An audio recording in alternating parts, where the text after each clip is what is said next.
ിലേക്ക് തിരികെ പാലക്കാട് ആലത്തൂരിൽ യുവതിയെ ഭർത്താവിന്റെ വീട്ടിൽ മരിച്ച നിലയിൽ കണ്ടെത്തി. തോണിപ്പാടം വാവു പള്ളിയാപുരം സ്വദേശി പ്രദീപിന്റെ ഭാര്യ നേഘയാണ് മരിച്ചത്. നേഘയുടെ കൊലപാതകം എന്ന് ബന്ധുക്കൾ ആരോപിച്ചു. ഭർത്താവ് പ്രദീപ് ഉപദ്രവിക്കാറുണ്ടെന്ന് യുവതി പറഞ്ഞിരുന്നുവെന്നാണ് ബന്ധുക്കൾ വ്യക്തമാക്കുന്നത്. 12 മണിക്ക് അവൻ വിളിച്ചിട്ട് അമ്മ പാപ്പ മയങ്ങി എന്ന് പറഞ്ഞിരിക്കണു. ഞാൻ ഇങ്ങനെയാണെന്ന് ഞാൻ വിചാരിച്ചില്ല. അവൻ എന്തിനാ കൊന്നു? അവന്റെ അടുത്തല്ലേ ചോദിക്കണ്ടേ? അവൻ എന്തിനു കൊന്നു? ഞങ്ങൾക്കറിയില്ല. ഞങ്ങക്ക് കഴുത്തിലെ വേണ്ട. ഈ പാവി കൊന്നിട്ട് കഴുത്തിലെ ഊരാന്ന് കുട്ടിനെ ആശുപത്രി കൊണ്ടുപോണ്ടേ? വയ്യാണ്ടായ അവനത് ഊരാന്ന് നിൽക്കണു. ദുഷ്ടൻ. അവൻ അവളെ ശരിയാക്കുന്നു അവളും പറഞ്ഞിട്ടുണ്ട്. അവൻ ശ്രീജിത്ത് ശ്രീകുമാറിനുണ്ട് ഇപ്പോൾ പാലക്കാട് നിന്ന്. ശ്രീജിത്ത്, എന്താണ് കുടുംബം പറയുന്നത്? ശ്രീജിത്ത്, കുടുംബം രൂക്ഷമായ ആക്ഷേപമാണ് ഇതിനകം തന്നെ ഉന്നയിക്കുന്നത്. അതായത് ഇന്നലെ വൈകുന്നേരത്താണ് ഇത്തരത്തിൽ മരിച്ച നിലയിൽ, ഇന്നലെ രാത്രിയോടുകൂടിയാണ് വീട്ടിലേക്ക് അറിയിക്കുന്നത്.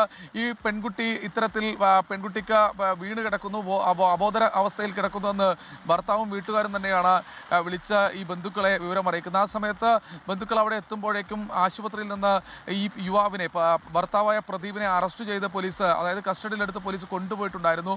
അതിനുശേഷമാണ് പിന്നീട് ബന്ധുക്കൾ ഈ സമയത്ത് മുങ്ങാൻ എന്നാണ് ആക്ഷേപം ഉന്നയിക്കുന്നത്. ഇതിൽ പ്രധാനമായും ഈ പെൺകുട്ടിയുടെ അമ്മ ഉന്നയിക്കുന്ന പ്രധാനപ്പെട്ട ആക്ഷേപം, ഇത്തരത്തിൽ ഈ യുവതിയുടെ ശരീരത്തിൽ ഒരു തരത്തിലുള്ള സ്വർണം പോലും ഉണ്ടായിരുന്നില്ല. അതെല്ലാം അഴിച്ചെടുത്താണ് ആശുപത്രിയിലേക്ക് കൊണ്ടുവന്നത് എന്നതടക്കമുള്ള ഗുരുതരമായ ആക്ഷേപമാണ് ഉയർത്തുന്നത്. നേഘ 25 വയസ്സാണ് നേഘ എന്നാണ് വീട്ടുകാർ പറയുന്നത്. പ്രദീപ് 35 വയസ്സുകാരൻ കോയമ്പത്തൂരിലെ ഒരു ഫുട്വെയർ കടയിൽ, ചെരുപ്പ് കടയിൽ എടുത്തു കൊടുക്കാൻ സെയിൽസ്മാനായി ജോലി ചെയ്യുകയായിരുന്നു എന്ന് പറയുന്നു. വിമുക്ത ഭടനാണ് ഈ പറയുന്ന നേഘയുടെ അച്ഛൻ. എന്തായാലും സ്ഥിരമായ രീതിയിൽ എന്തെങ്കിലുമൊക്കെ പ്രശ്നങ്ങൾ ഉണ്ടാകാറുണ്ട്. ആ സമയത്തൊക്കെ തന്നെ വീട്ടിൽ വന്ന് നിൽക്കാറുമുണ്ട്. ആ സമയങ്ങളിൽ പക്ഷേ മറ്റു പ്രശ്നങ്ങളൊന്നും തന്നെ ഉണ്ടാകാറില്ല എന്നാണ് പറയുന്നത്. കുറച്ച് ദിവസം കഴിഞ്ഞാൽ പ്രശ്നങ്ങളെല്ലാം പരിഹരിച്ച് വീട്ടിലേക്ക് പോകാറാണ് പതിവ്. പക്ഷേ ആ ദിവസവും നേഘ വീട്ടിലേക്ക് വിളിച്ചിരുന്നു. നിറയെ ഫോണുകൾ ഈ പ്രദീപിന് വരുന്നുണ്ട് എന്ന് പറഞ്ഞിരുന്നു. താൻ വരുന്ന സമയത്ത് ഓഫ് ചെയ്ത് വെക്കുമെന്ന് പറയുന്നു. അങ്ങനെ എന്തെങ്കിലും ചെറിയ പ്രശ്നങ്ങൾ ഉണ്ടായിരുന്നു എന്ന് ഇതിനകം തന്നെ പോലീസ് പരിശോധിക്കുന്നുണ്ട്. എന്നാലും പ്രദീപിനെ ഇപ്പോൾ പോലീസ് കസ്റ്റഡിയിൽ വാങ്ങിയിട്ടുണ്ട്. ഈ ബന്ധുക്കൾ ഉയർത്തുന്ന പ്രധാനപ്പെട്ട ഒരു ആക്ഷേപം, കഴുത്തിൽ പാടുകൾ ഉണ്ടായിരുന്നു ഈ പെൺകുട്ടിയുടേത് എന്നാണ്. പോലീസ് പക്ഷേ ഇപ്പോൾ അത് പൂർണ്ണമായി ഉറപ്പിക്കുന്നില്ല. പോസ്റ്റ്മോർട്ടം റിപ്പോർട്ട് പുറത്തു വരട്ടെ, അതിനുശേഷം മറ്റു നടപടിക്രമങ്ങളിലേക്ക് കടക്കാമെന്നാണ് പോലീസ് ഇപ്പോൾ അറിയിച്ചിട്ടുള്ളത്. എന്തായാലും തൃശ്ശൂർ മെഡിക്കൽ കോളേജ് ആശുപത്രിയിൽ പോസ്റ്റ്മോർട്ടം നടപടിക്രമങ്ങൾ നടന്നു വരികയാണെന്നാണ് മനസ്സിലാക്കുന്നത്.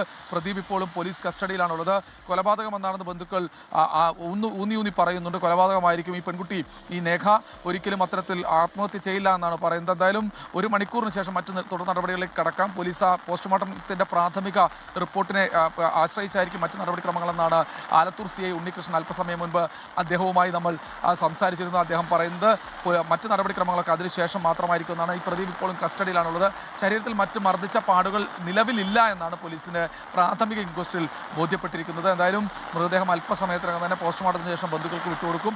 1 മണിക്കൂറിന് ശേഷം ഉന്മേഷ് മറ്റു കാര്യങ്ങൾ, എന്താണ് ഒരു മരണകാരണം എന്നതിനെക്കുറിച്ച് പ്രാഥമികമായി പോലീസിന് വിവരം ലഭിക്കും. ഉന്മേഷ്. ശരി, ശ്രീജിത്ത് ശ്രീകുമാറിനാണ് ഇപ്പോൾ വാർത്തയുടെ വിശദാംശങ്ങൾ നൽകിയത്. അവിടെ കനത്ത മഴയും ഉണ്ട് ഈ ഘട്ടത്തിൽ.